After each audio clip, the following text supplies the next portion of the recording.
I'm recording this quite late. It's not even evening, it's almost midnight. So it's quite, well, technically it's night, even though most of us, I'm sure, is up to around midnight. Anyway, so it sort of culturally it seems like midnight ought to be part of the evening. It's the end of the evening, and you're going to listen to this probably when it's morning or when it's day tomorrow. So it's not going to be midnight for you. So I should say good morning or good day, or I should use a greeting that isn't based on the hour of the day. I could say something like greetings, or anything like that. I could also do Swedish greeting. I could say hallå, which is the Swedish for hello. Why is the world the way it is? Because a few people with a lot of influence can't accept the notion that not everyone is like them or has to be like them.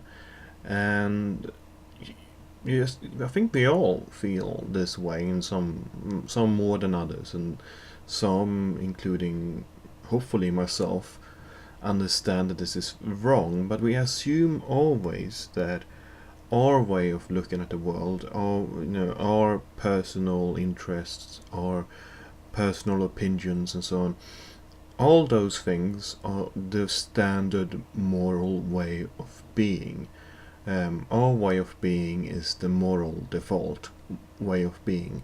So when we see someone else who isn't like us, we assume that those people are in some way acting immorally.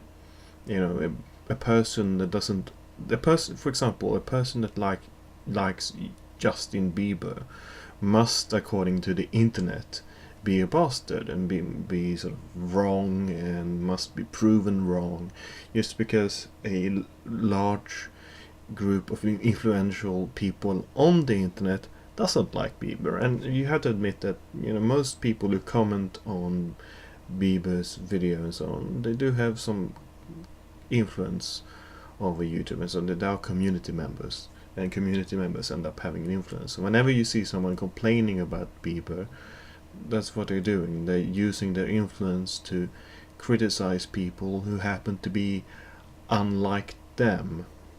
And you see this all the time with politicians and other cultural figures. They always end up making, well, politicians end up making laws and rules in order to stop people from acting their own ways. Sometimes that's justified. It is justified that there should be laws against murder or genocide. Why is the world the way it is? And so on. But the problem is when you get to sort of more simpler laws that seem more innocent, but when they sort of gather up, that's when you start getting a society that is a bit too oppressive. But you also see this in dictatorships and so on. What the dictator does, it's basically trying to force everyone else to live according to their default view of what a human should be. So ultimately, that's what I think. What's wrong with humanity and culture as a whole is that it's very difficult for us to accept the fact, to sort of lose control and allow other people to act their own ways, even if their ways are somehow offensive to us. And talking about Bieber again, I mean, I listen to music that is very different from Bieber. I tend to listen to experimental music, some jazz and some folk music and so on, things that really aren't mainstream at all. And yet I can't really judge people for listening to Bieber, for listening to Nicki Minaj, Rihanna, or Justin Timberlake, or whatever, because they have to be able to make their own decisions. Because after all, I make music that to them is completely absurd and pointless and strange and odd and dangerous even. And this goes for sexuality, this goes for race, this goes for minorities of all sorts. This also goes for political opinions. You know, we have to allow the fact that there are some fascists out there, there are some communists, there are some Stalinists, and we sort of have to accept that they exist because, well, maybe they are not, you know, there is a slight potential that they are not wrong, you know. Even if it's very slim, they still need the right to show the fact that they might be right. Because otherwise, we are, you know, punishing someone for being a Nazi is really as morally as bad as punishing someone for being transsexual. I think that transsexual people are in no way like Nazis. I think that transsexual people are completely wonderful and shouldn't be allowed in our societies as cultural equals. Nazis, I don't have a problem with being angry with Nazis. I don't have a problem with shunning the Nazi movement, but I don't think that neither should be illegal. And the problem is when someone else feels if they ought to be illegal because they are not the moral standard according to them. Why do I blink? In your case, it's because you are a very seductive person, and blinking is your way of flirting with other people. Can you answer this question in Swedish? Nej. Eller jo, nu blir det väldigt knasigt här. Nu blir det ganska komplicerat. Varför skulle jag svara på frågan på svenska? Det är ju ett fåtal av mina följare totalt som kan svenska. Jag har haft en norrman, eller en norsk kvinna, som har skickat en del meddelanden och frågor till mig nu här på Tumblr. Och denna norska personen kanske kan förstå vad jag säger. Men det är fortfarande ett väldigt fåtal. Det är därför jag inte gör detta på svenska. Engelska är det största språket jag kan. Jag kan 2. Svenska talat av 9 miljoner. 10 miljoner är det snarare. Några i Finland. Engelska är väl talat av i alla fall 12 miljoner. Något mer. If a snuggle waffle was a vowel, would you vowel trouble or wibble wobble? I would never wibble wobble.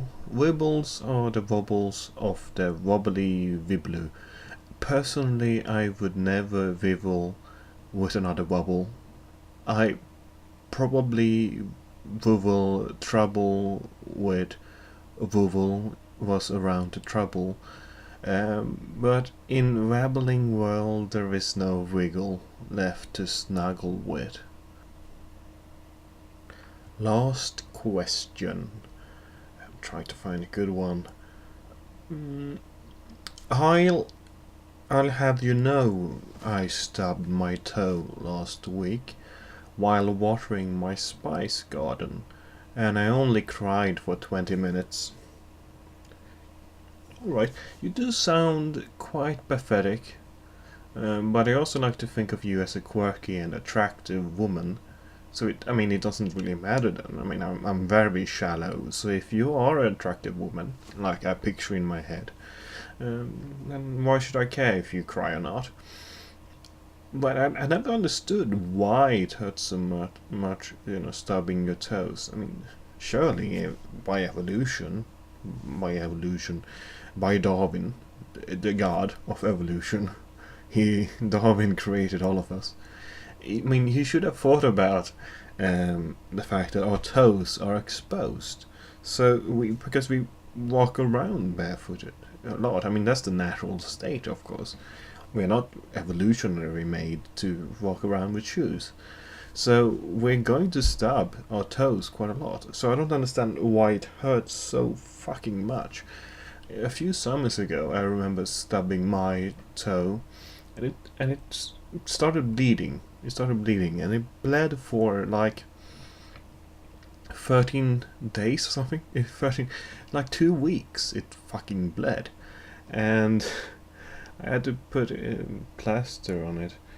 It's strange. I don't understand why our toes are as sensitive as they are, because they don't strike you as sensitive body part. I mean, I understand our bodies can't really, we lose balance without our toes. They are quite important, but I still don't understand. I mean, it doesn't really hurt to cut your finger, or I mean, paper cut stings, but you know, it doesn't hurt you smashing your finger against the table like I'm doing now. You know, I can do this for days without it won't hurt. But if I did the same with my toe, it would hurt. I don't understand why. It's another proof that there is no God, because it just doesn't make sense. And if anything, is a proof against intelligent design, because if there is design, it is quite stupid, because our bodies aren't designed. I mean, if humans were to design humans, we would do a much better job at it than what God has managed to achieve. I mean, if, for fuck's sakes, look at yourself. You're a fucking wreck. Even if you're attractive, you have, as I think Stephen Fry pointed out, you have the recreational area next to the sewage area, which is just a stupid decision. Farewell, my dear friends. You're not really my friends, but I'm trying to create a good mood. Goodbye. See you next week, during the week as well. I'm not going away.